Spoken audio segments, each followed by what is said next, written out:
you're like the first character that shows up on screen, the film is totally like. And it's all downhill from there. No. But I sensed a little bit of like very menacing, very Terminator-ish. How do you create the character? How did you approach it differently since the first one?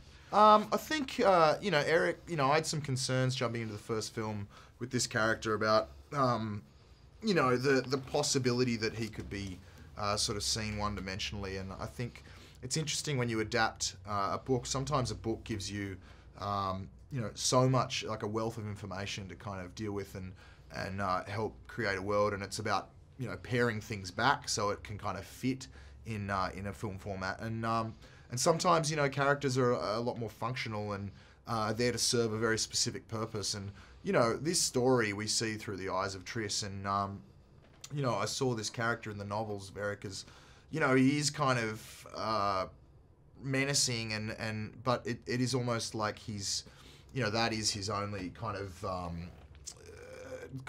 MO. And I think what I wanted to do as far as helping that translate to screen was find opportunities to shake that up a little and give him some more layers. And I think, the first film establishes a bit of that, but there's immense freedom in us, going back to reprise it and being able to kind of, have what we'd set up. But Robert was really interested in finding those moments that were a little, more nuanced and showed a little more light and shade in the character. You have like so much stuff like Spartacus, Divergent, Terminator, Suicide Squad.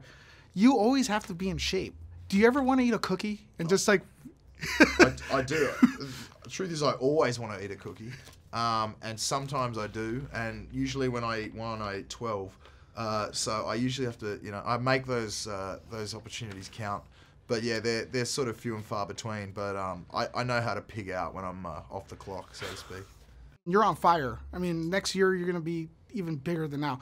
Is there any kind of role you want to conquer? Yeah, there's a lot. I mean, there's some passion projects in my mind, things that I've been talking about with a few people that I would love to see, get developed properly and happen in the next few years. I mean, look, the action stuff has been awesome for me. I love doing, those physical parts, and there is obviously the opportunity for some work coming up and perhaps sequels to that. But, I'm always looking to shake it up at the same time.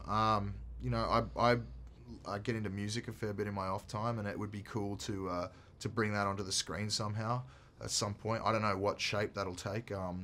But yeah, I mean, I think, pursuing other areas that perhaps we haven't seen yet is the next goal. And, I just hope through the exposure of these films and that stuff that those opportunities come my way.